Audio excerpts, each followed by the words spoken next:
नमस्कार सांग माने जय जगन्नाथ। चलतु आज बनैबा बनाना ओट्स केक जहाँ को बनया बहुत इजी होइथे और हेल्दी मध्य। सेति पई मु नै निची किछि पाचिला कदली ताको भलो भाबरे मैश करनबा देइ दबा किछि मेल्टेड बटर गुड़ ताको भलो भाबरे गळै नबा सेतरे देइ दबा किछि ओट्स पाउडर अट्टा आ क्षीर ताको भलो भाबरे गळै नबा देइ दबा सेथिरे vanilla essence baking powder baking soda ताको भलो भाबरे गळै नबा सेतरे देइ दबा चोको चिप्स एटा ऑप्शनल अछि।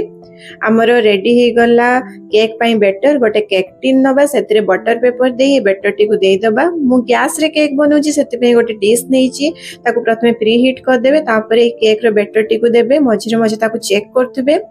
हमरो रेडी हे गला बनाना ओट्स केक याको बनया पई मते 40 to 50 मिनिट्स टाइम लागिछि। देखंतु ई केक टी केते सॉफ्ट हेछि आ यम्मी देखा जाउछि।